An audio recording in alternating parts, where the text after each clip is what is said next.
Les fixeurs, c'est un terme journalistique qui a apparu dans les années 70, lors de la guerre au Vietnam, et qui est revenu vraiment il est devenu presque courant dans les médias pendant la guerre en Afghanistan et en Irak. Alors, qui sont ces fixeurs? C'est des personnes qui travaillent la langue, qui sont des interprètes, mais qui font toutes sortes de boulots en fait, qui permettent soit aux journalistes, soit aux militaires, autrefois au Moyen-Âge, aussi aux pèlerins, aux missionnaires, etc. Donc, qui permettent aux personnes qui ne sont pas familières d'un terrain, d'une langue, des coutumes, à pouvoir non seulement fonctionner, mais tout simplement déjà survivre.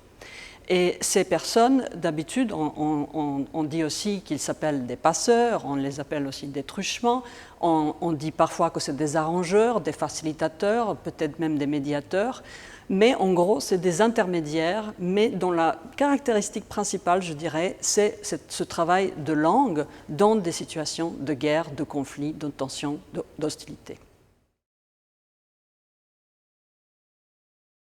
Cet intérêt pour les fixeurs, en fait, il provient d'une expérience très personnelle. J'étais marquée par un événement contemporain des années 90, des guerres en ex-Yougoslavie, où j'ai été moi-même fixeuse. Donc j'ai travaillé d'abord avec des journalistes, après beaucoup avec des militaires, avec des observateurs qui observaient le cessez-le-feu.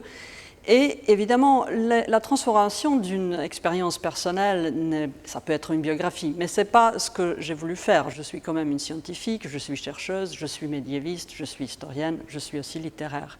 Et j'ai voulu donc pouvoir traduire cette expérience. Pas forcément explicitement au début, mais quand les guerres en Irak et en Afghanistan ont commencé, là je me suis rendu compte qu'il y avait vraiment un rapport entre ce que j'ai vécu en ex-Yougoslavie et ce qui se passait notamment en Afghanistan. Et c'est ces théâtres de guerre qui se répètent de temps en temps avec l'intervention de l'Occident qui ont donné lieu à cette exploration de ce sujet des fixeurs. Et notamment, c'est pour ça que dans le livre, je reviens souvent, rythmiquement, sur la question d'Afghanistan, aujourd'hui, sur la question de la France et son intervention en Afghanistan, avec ce passage par le Moyen-Âge. J'ai procédé par une comparaison avouée entre deux périodes qui ne se touchent pas, qui sont dans la continuité, mais pas dans la contiguïté. Et c'est le médiéval et le contemporain. J'ai voulu faire ça parce que, en fait, j'ai procédé par la construction de deux dispositifs en voulant justement faire apparaître quelque chose dans la confrontation des dispositifs qu'on ne peut pas voir autrement. Parce que quand on est dans la diachronie, quand on est dans la continuité, en fait, on s'en mêle en quelque sorte dans la recherche des similarités, de ressemblances ou alors des parts radicaux. Là, ce que j'ai voulu faire, c'est vraiment donc construire le dispositif médiéval, de la rencontre des missionnaires, des pèlerins avec les musulmans en Syrie médiévale, de cette rencontre à travers les fixeurs, et d'autre part, le deuxième dispositif, le dispositif contemporain, qui est celui de la rencontre de l'armée française avec les Afghans et leurs fixeurs, leur rapport à leurs fixeurs.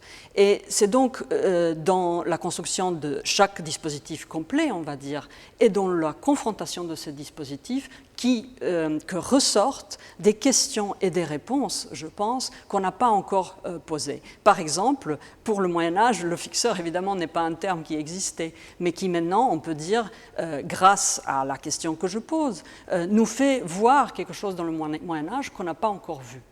Et de la même façon, pour l'Afghanistan d'aujourd'hui, on peut voir le rapport français à l'Afghanistan d'une autre manière que je pose en termes éthiques.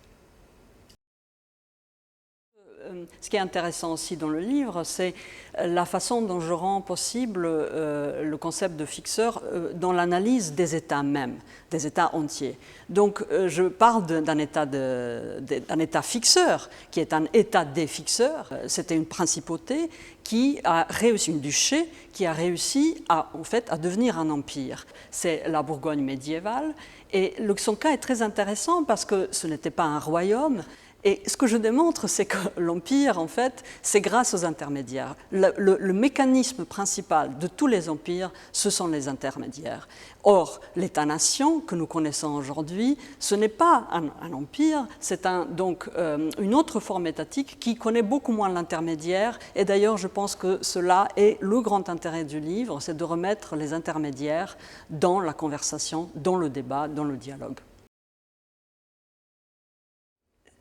Le rapport au fixeur est très très compliqué. Il paraît simple. On en passe un contrat et puis le contrat est rempli des deux côtés si la vie est sauve et on est payé.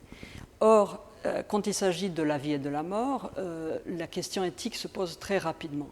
Si notre vie a été sauvée grâce à un fixeur, qu'est-ce que finalement on lui doit au-delà de l'argent qu'on lui a payé?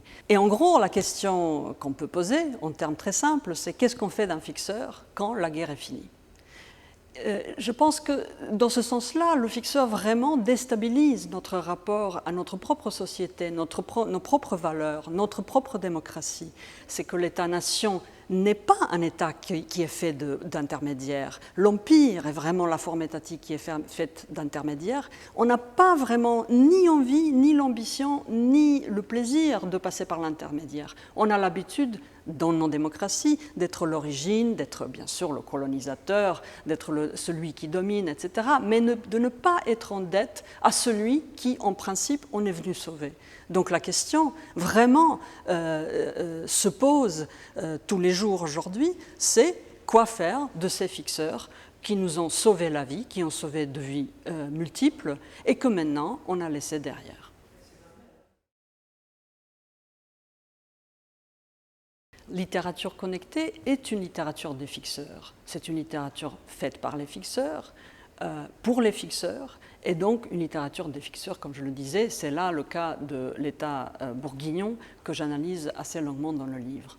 Qu'est-ce que ça veut dire? Ça veut dire que le prisme par lequel on voit l'histoire et par lequel on lit la littérature n'est plus celui d'un auteur ou d'un prince gouverneur, d'un seigneur, c'est plutôt le prisme de ce fixeur, de cet agent qu'on ne veut pas, à qui on ne veut pas donner la subjectivité, de cet intermédiaire qui fait le réseau, qui fait marcher la chose, qui fait marcher l'État, et c'est par ce prisme-là qu'on lit l'histoire et donc qu'on lit la littérature. Et en fait, ce que j'essaye de faire avec la littérature connectée, évidemment inspirée en quelque sorte de l'histoire connectée, mais la littérature connectée, ce que ça veut dire, c'est la littérature est une histoire, est une archive des possibles. C'est ce que je dis, c'est une archive des possibles parce qu'on peut voir la littérature organiser le monde. C'est ce que je fais dans l'analyse des bibliothèques bourguignonnes qui, je le démontre, font advenir un empire qui sera en fait l'empire espagnol. C'est le palimpseste temporel, c'est-à-dire on passe du médiéval au contemporain, du contemporain médiéval. C'est pour ça que ce livre passe entre la Bourgogne et l'Afghanistan d'aujourd'hui.